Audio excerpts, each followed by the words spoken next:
Wonderful. Well, good morning, everyone who is joining us both here at the Jocelyn Center in Palm Desert, as well as those of you throughout the valley and around the world who may be joining us via Zoom today for the Positively Aging Project conference. Before we begin, I would like to first introduce our host for the day, a good friend of mine, Mr. Jack Newby, the Executive Director of the Jocelyn Center. Jack.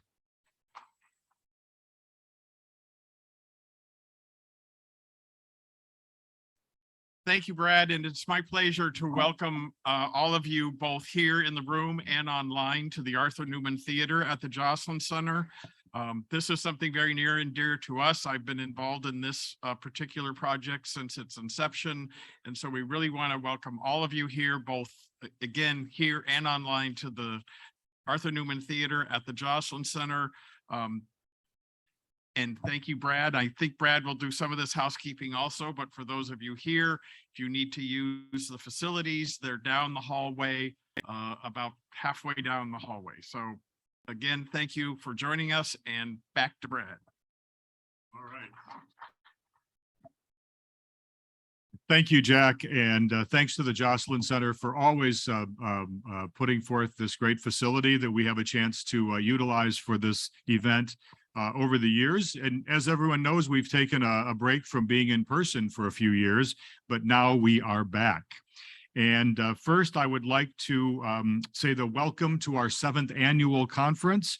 And I want to start by thanking our conference community partners. Many of them are here in a room behind where those of you who are seated here, and then those of you online, you're not seeing this, but our community partners have set up little booths today and are talking with the people who are here and answering questions and giving out some great swag. So we thank them, including the Alzheimer's Association, Blue Tiger Recovery, Borrego Health, Brothers of the Desert, the Center, DAP Health, Desert Oasis Healthcare, Eisenhower Health, Gay Desert Guide and KGay 1065, HARP PS, JFS of the Desert, our host, the Jocelyn Center, and Let's Kick Ass Palm Springs. A big round of applause for those community partners. Thank you. And those of you at home can, just do the in your camera if you have it on. We'll talk about some etiquette and protocol here in just a second as well. All right, let's thank our conference sponsors today. Without their financial support, we really couldn't make this event possible, and we thank them, including Eisenhower Health, Bruce Purdy and Barrett Shepard, BIOS Clinical Research, Gilead, Janssen, Napo Pharmaceuticals, Palm Tree Clinical Research, Thera Technology, Vive Healthcare, and Walgreens.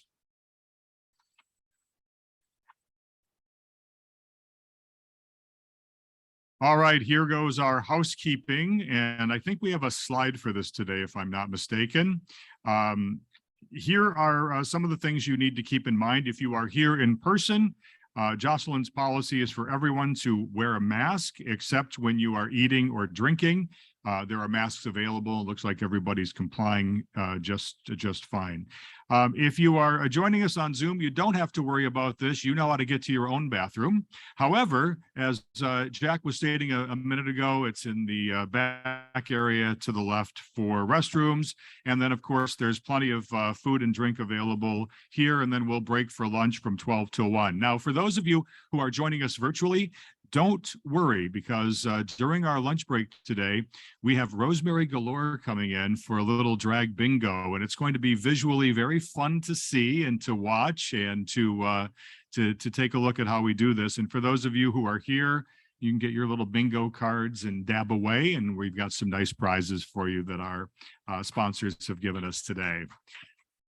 And Rosemary will be making her entrance toward the lunch hour today.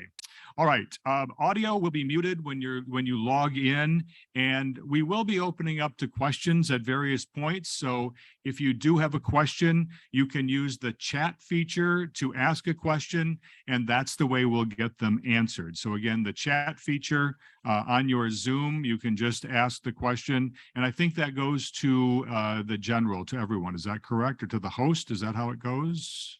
To the host? Okay. Be advised that this meeting is being recorded for future use, and by joining, you are consenting to being recorded. And I believe there was a little click on your screen that also did that. You can turn off video view if you like. For those of you who are joining us remotely, you can select speaker view as well. And if you do have technical issues, we have some people that are standing by to help you today. For those of you on Zoom, Corey Lujan, Stephen Drew, Jeff Taylor, Chris Christian. Those are the 4 people that you can chat with if there are any issues today. Hosts, can you virtually wave? Or I think that's what we're going to do, is just maybe send a virtual wave if you get a chance to.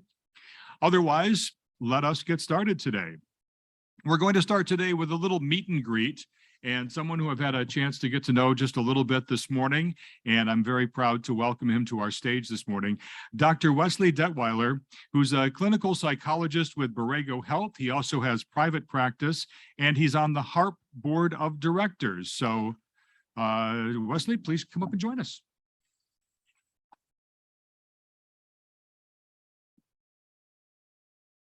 Thank you, Brad. God, that's a nice voice. You should be on radio.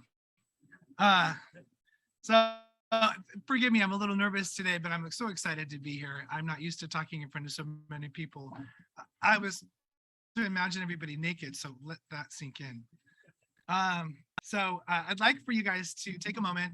One of the things that we were talking about when we were kind of planning this is how this is the first time for us to all be back and together and in a community. So I thought a good icebreaker would be for us to practice that again. You know, we're out of COVID, we're in person, some of us are online. And so what I was hoping you could do is all of us, why don't we go and stand up, take a moment and stand up.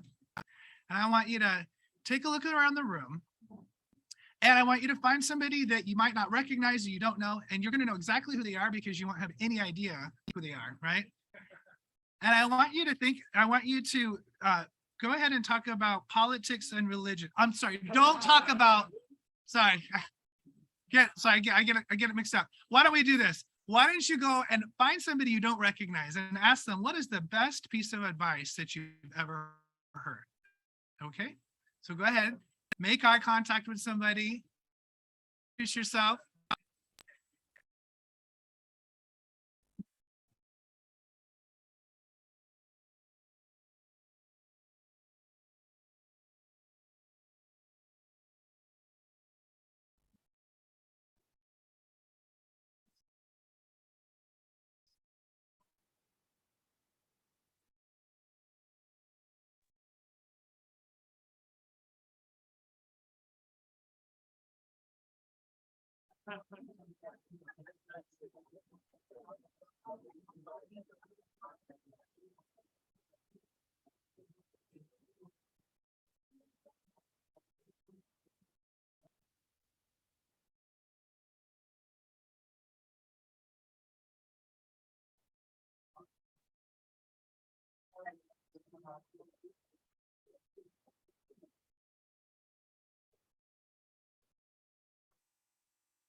I'm going to give you guys one more minute, then we're going to get back to our seats, okay?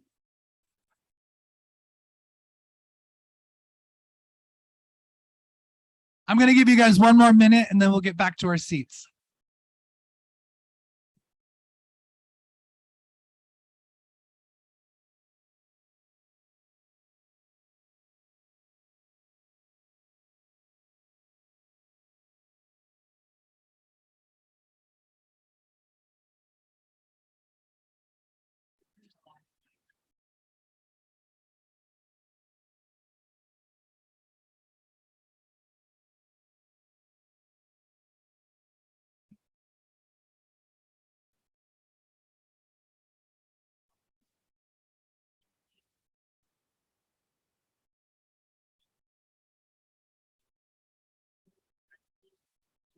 All right, let's go ahead and find our seats again.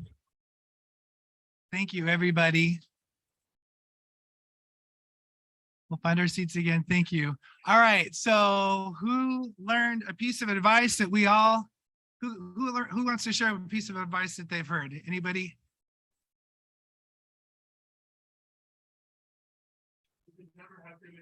Oh, look at that. That's perfect. Thank you. Yes, please. Perfect. Wonderful. Thank you. Anyone else? Please. Let go and let God. Yes, absolutely. Thank you.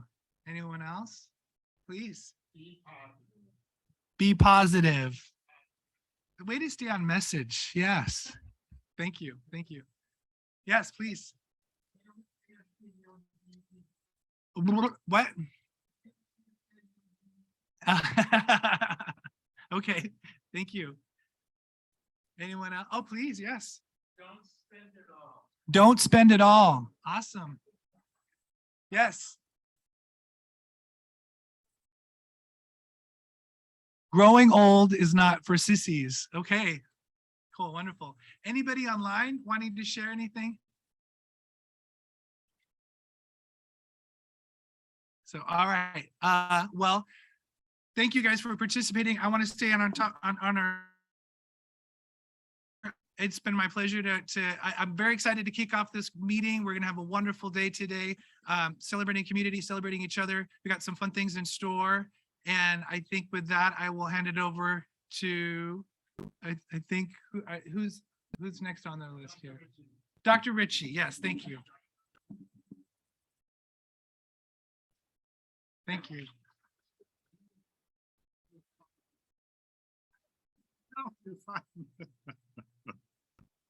All right.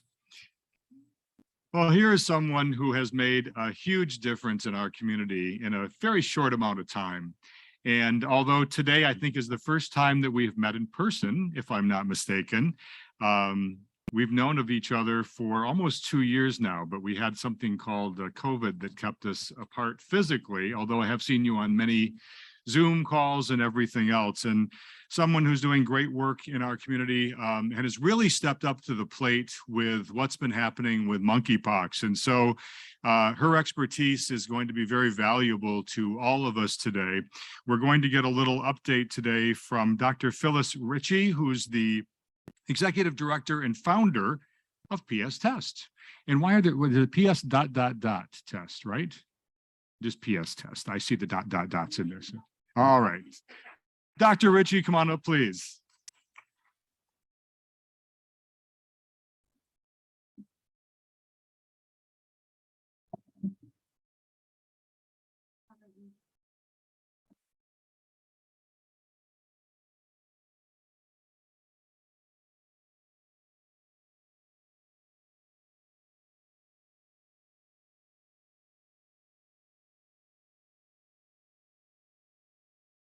All righty. Hi, everybody. Let me take this off. So Jeff asked me to give a brief overview on MPX monkeypox, and that's what I'm about to do. And things have changed since last week when I finalized this talk, so I'll change it as we go along. So monkeypox, and we're going to call it MPX. MPV is what I used to call it in this talk, but it's MPX. It's a rare disease caused by the monkeypox virus. Oh, thanks. I do have this. Oh, I'll just ask you to change it. Monkeypox can cause a rash, which may look like pimples or blisters, and sometimes a flu-like illness. And these are of what we've seen. It can spread to anyone through close, personal, often skin-to-skin contact, including direct contact with the rash, scabs, or body fluids from a person with monkeypox. Touching objects, fabrics, clothing, bedding, or towels, and surfaces that have been used by someone with monkeypox, or contact with respiratory secretions. So, and that's been recognized more as of late. The current outbreak. So this, as of September 12th, that's when I updated this. There are 21,985 cases of MPX in the US and 57,995 cases globally, with 18 total deaths. And here's one of the changes. I said there's no deaths in the US, but there's been 2 deaths most recently, one in Texas and one in LA. They were immunocompromised people, and that's all we know. While anyone can catch MPX regardless of gender identity or sexual orientation, many of those affected in the current global outbreaks are gay, bisexual, or other men who have sex with men. But as we know, there's been there's been children involved, but there's been one in the area as of late. Next, please. So this graph is pretty recent, and at the top black part shows how the cases are dropping, and the top one's the world and the bottom one's the United States. People question it a little bit because whether we're testing the people of color as much as we should, we don't think so. So we're questioning whether this is really entirely true, and also they're questioning asymptomatic cases, and I'll talk about that a little later. This shows who's affected. Most, as you can see, it's mostly 31 to 35-year-olds. That's the middle bar, and mostly men, as we spoke about. And this shows what the symptoms are. And one of the main symptoms, usually I should say, is rash, because you don't always get a rash. And otherwise, usually there's flu-like symptoms. And so many people are having flu-like symptoms and thinking it's COVID, and it's not. Sexual health and monkeypox. Monkeypox may be spread during intimate sexual contact, including through oral, anal, and vaginal sex, or touching the genitals or anus of a person with MPX, hugging, massaging, and kissing, prolonged face-to-face contact, or touching fabrics and objects during sex that were used by a person with MPX that have not been disinfected, such as bedding, towels, fetish gear, and sex toys. Preventing MPX. Having anonymous sex partners will increase your chances of exposure to monkeypox. My niece helped me put this lecture together, and she said, why will that increase your chances of exposure to MPX? And basically it's because you don't know who you're having sex with or what they have. So it's like the old commercials you see, you don't know who you're sexually active with. Limiting your number of sex partners will reduce the possibility of exposure, and be in closed spaces such as back rooms, saunas, sex clubs, or private and public sex parties where intimate, often anonymous sexual contact with multiple partners occurs, will have a higher likelihood of spreading MPX. C, get vaccinated. Easier said than done, as we all know. Diagnosis. So the diagnosis, I don't know if anyone has been swabbed, but what we do is we do a PCR test of the lesion. So we actually try to break open a pox lesion and swab it and send it in. And then there's newer techniques. And the reason I say newer techniques is people are looking at swabbing the throat. We're talking about that at our clinic, or swabbing the anal area. So like an STI, right? Like gonorrhea or chlamydia, how we check for gonorrhea and chlamydia. What we're doing at our clinic in conjunction with University of Southern California is we're actually collecting saliva samples. And interestingly enough, we are getting positive saliva samples. And in conjunction, if a person has a rash, we'll get a PCR swab of the lesion. And so it's been really eye-opening. We're getting people that are having positive saliva before they have any rash, if they get any rash at all. So it probably is the way we'll be going in the future. Treatment. So basically, the CDC and the Riverside County would like us to treat the symptoms if they're not too bad. For instance, sit spaz. So if you have severe anal pain, sit spaz is a good answer. I would say my mom thinks it's a good answer for everything. Or 2, tecovirimat, or also called TPOX. Now, as of late, I don't know if you've read in the newspaper, but we're worried about TPOX because if you overuse it, it's the only drug we have for MPX, and we're worried if any gene component changes, you know, what will we do? We don't have an answer right now. So this was my first patient. These are pictures of my first patient I ever saw with MPX. You have to realize I never saw smallpox. It was eradicated. So my dad, who's a physician, said, "Oh, it looks just like smallpox." And I never saw smallpox, but this is what it looks like. So he came in with painful urination, no rash, and we thought he had gonorrhea and chlamydia, so we treated him as such. And next day he broke out in the monkeypox rash. And it's hard to see this, but the next slide will be really good. Oh, keep going. I'm sorry. Next slide. Keep going. And this he had it on his face as well. And what you see are the pox-like blisters, and there's a little indentation in the middle of it. And that's exactly what it looks like. And it's pretty distinguishable. So I have one question. So this is the end of my talk. I do have one question. And I think I know what you're asking. I had a call from healthcare people wanting to know if I wanted a monkeypox shot. I think you're asking what you should do. I would probably get one, especially if you have HIV. You know, you're at increased risk of a worsening infection. So if you're asking me if you should get one, I'd be careful of who's asking you, because I don't know if you guys remember, but during COVID, people are coming to your door and saying, "Hey, we have COVID vaccines," and then people were breaking in. So you want to be careful with who's actually calling you. But if it's valid, yeah, I would take advantage of it. I do have a friend in Australia that got his MPX vaccine, Jynneos it's called, and he was sick for a week. So it's not an easy vaccination. Jeff Taylor's raising his hand. He was sick for a week too. Yes.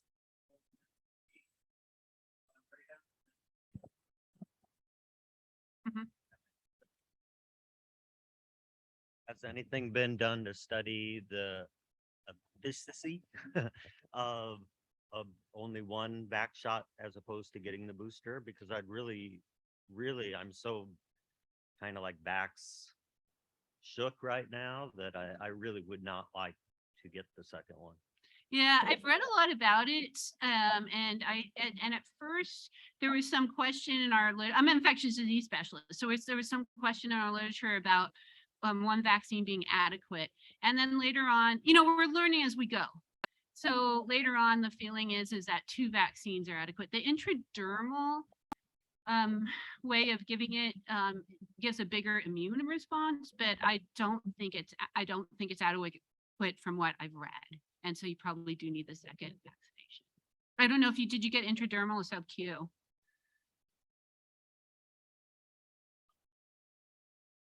Yeah, intradermal. Yeah. So probably you need your second, and that's what I would recommend.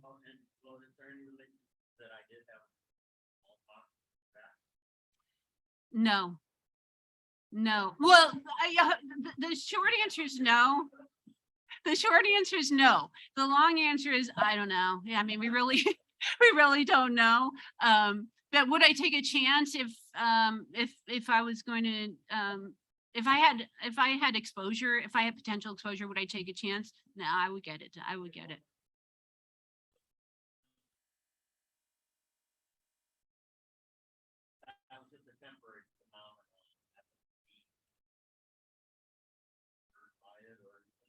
No, it shouldn't. I mean, you have to remember I've now had 4 COVID vaccines, and my first 2, I was really sick, and I think I'm okay. So same idea. You can get sick from any vaccine. I got sick from my shingles vaccine. So yeah, I think you're okay. Yeah.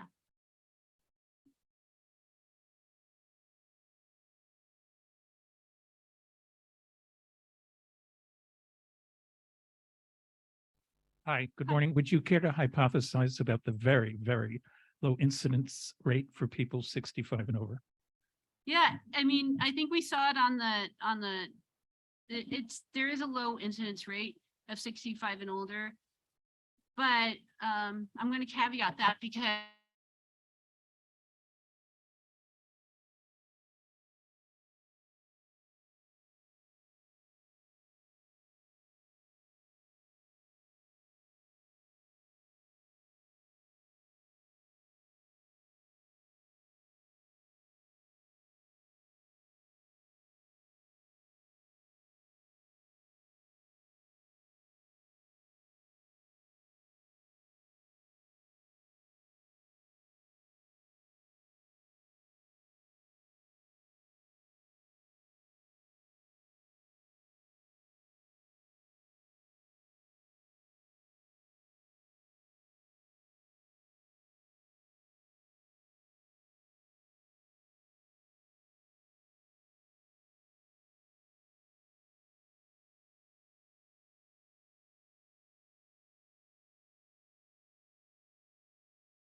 N- Not that I know of, but it's definitely a potential mode of spread. Also respiratory droplets, breathing it in.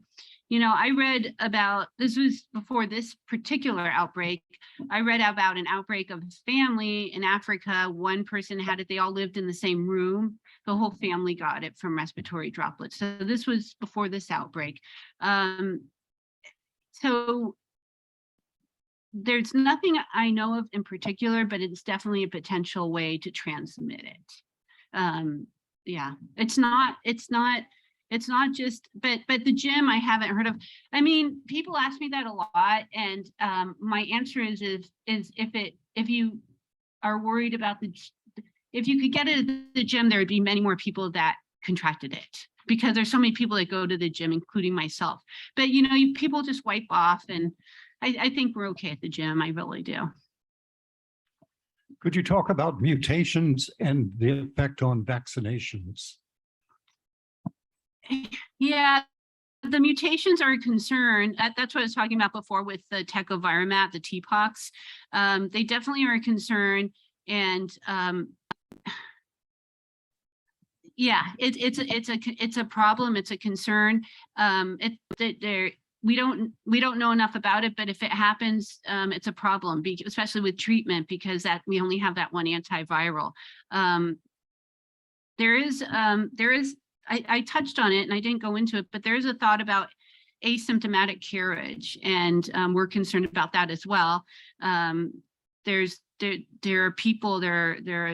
people looking at that. That's one of the reasons why we're doing the saliva sample, to see if people have it in their saliva, and they do. I mean, they do. I just had one patient that had it in his saliva, didn't have any rash, and still doesn't have any rash. So the mutations are a problem. There's also yeah, it's a problem. It's a concern. It's a concern. Yes, because remember COVID changes, and this is a virus changed. Flu changes every year. Hi, good Hi. morning. Is there a central repository for monkeypox vaccines like there is for COVID? I didn't get anything, but my friend had it added to his COVID card. How does that work here? So so what happens, yeah, you mean an organized place where someone, yeah. And is there a separate card for it or something like that that you could show if anybody has? So it's not quite like COVID where you can find it online. However, you should be getting a card from wherever you got it done. A separate one from COVID? You should. I guess you could get it on your COVID card if you wanted, but you should be getting a card. And then every time a vaccine is given in California, it goes into a computerized system called CARES. I forget what that stands for. Centralized immunization, something or other. So people know who's vaccinated. But for you to know, you should be getting a card from that facility. Thank you. Yeah.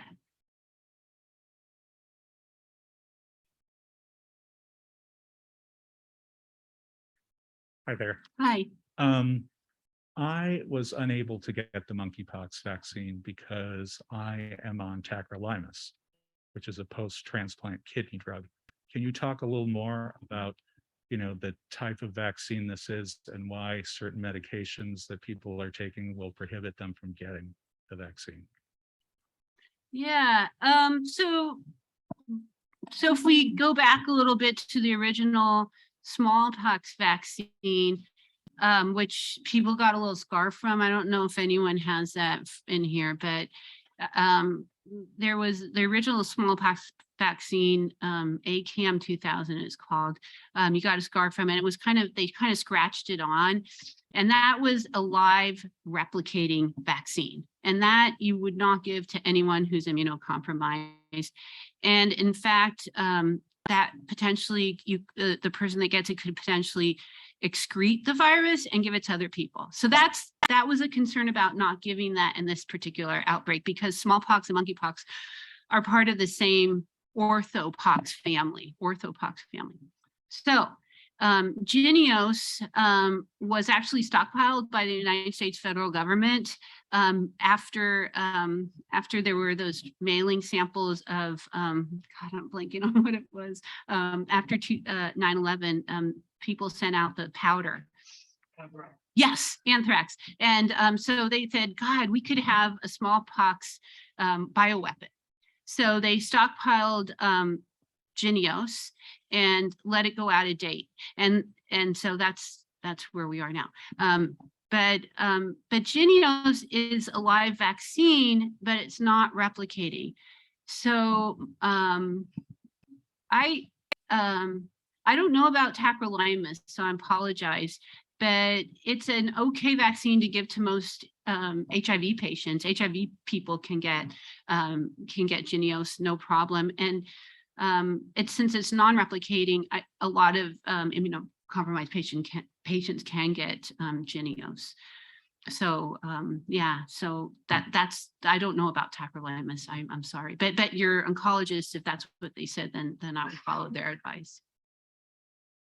We have a question online asking about transmission from animals. This person volunteers at the animal shelter and comes into contact with 40 or 50 dogs several days a week. And of course, we've heard some cases of dogs getting monkeypox. Yeah. So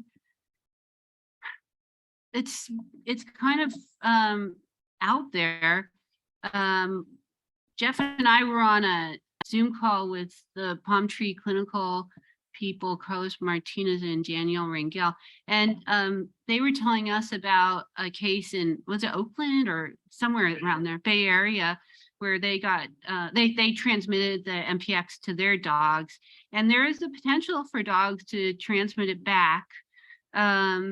It's just really weird. But what I would suggest is to always wear gloves, glove up. That's the biggest thing, and wear mask. I think masks, listen, I wear a mask anywhere. I'm not now, but I do have it. And anywhere I go inside, I'm masked up. COVID's coming back. MPX has a potential to be transmitted through respiratory droplets. I would wear a mask and glove up, and that's how I would handle that.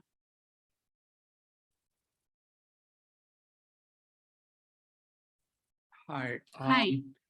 I'm kind of getting unhappy right now because I've chatted with several people here and also at home, and they're all got their monkeypox vaccine.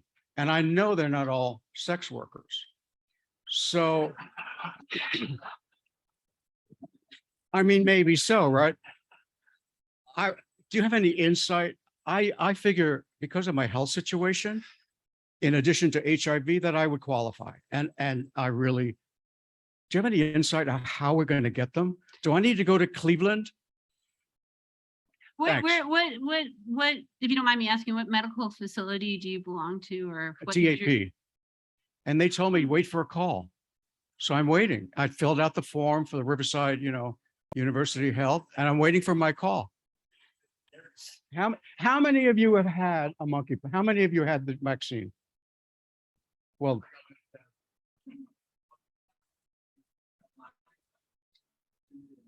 I rest my case. So, we're on a, there's a monkeypox task force meeting. It's been going on since early June, once a week. And I'm confused as to where we are exactly, Jeff, with giving out the vaccines at this point, because I thought it was to HIV positive, but I don't know. I get confused sometimes. Yeah, and what the policy is and how it gets. Yeah, they go, we're at DE, Right. Yeah. So as I understand it, it's people with multiple sex partners at venues where group sex occurs. Uh-huh. But that said, they're doing a lot of events. They had one at Oscars yesterday. There's one today at the convention center, I understand, that DAP is doing. So once they've gone through their list, so when you sign up, they call the people on that list and say, show up at this event. But once they go through those people, then they'll take walk-ins. So you can have a lower risk level and still get vaccinated.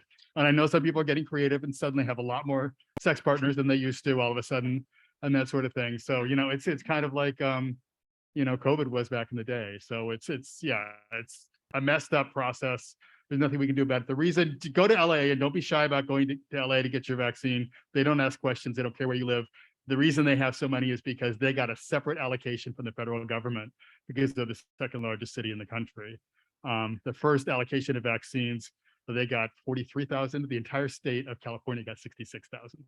Wow. So they're awash in vaccine. So, you know, if you're having trouble getting it here, want to get one, don't feel bad about going there. Yeah, I also, at these talks, these monkeypox task force talks, they always say they have a form on their website, Riverside County, and they do suggest that you fill out that form, and that might help. They did call a number of people. I forget how many vaccines they gave out at that at Oscars. I think they said 250, something like that. And they did say they called a number of people from filling out that form. Mhm. So that's another possibility. They are going to, and they're going to, I'm not happy about this, and neither is Jeff Taylor, but they are going to give vaccines out at our Pride. We you know, you just scratch your head and saying, what about beforehand? But they are giving it at our Pride, so that might be some place that you might be able to get one if you fill out that form, and they may call you. But you know, I really think, yeah, I think HIV positive people should be able to get one, you know, but that's just my opinion. Easily. Great. Thank you so much, Dr. Ritchie. And I Yeah. do want to make one announcement. Do you have any more slides? Nope, that was it. Okay. Yeah. So we do have every 2 weeks, we're doing a town hall virtually online. So the next one will be week after next. So check your, if you're on the Positive Life mailing list, you should be getting those announcements. Was there one? Oh, yeah. Yeah, I just wondered if you get your monkeypox vaccine in any fit, how do you get your second? Well, that's a good question.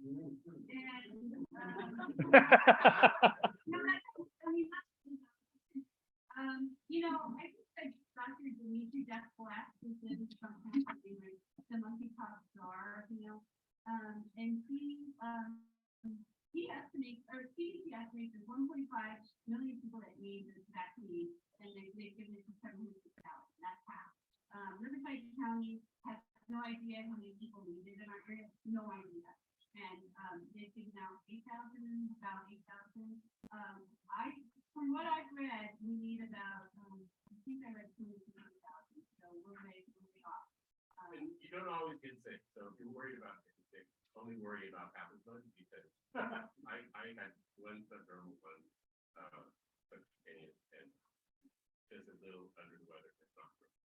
Yeah, I mean, I think that you don't have to definitely, I think we don't necessarily have to have it definitely at interval, so that might be the only way. And then maybe you keep calling, you know, that policy. Maybe, and maybe they'll come in here. They're supposed to get a vaccine manufacturer in the United States, so that'll happen.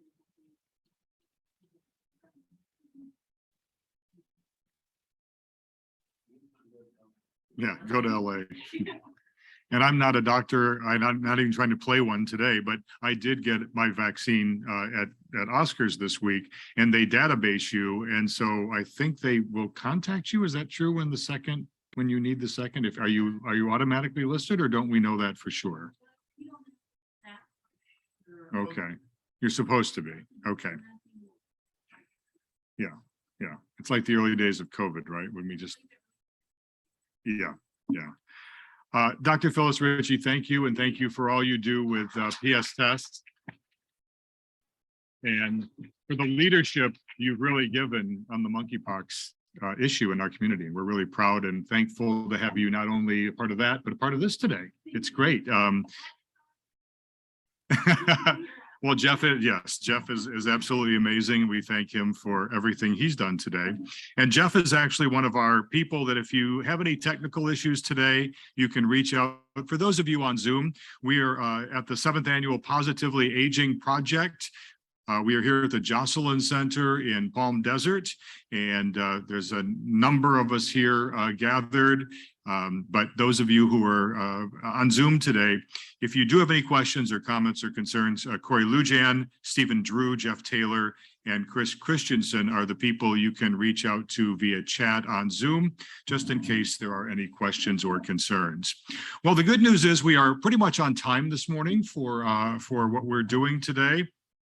And we now move to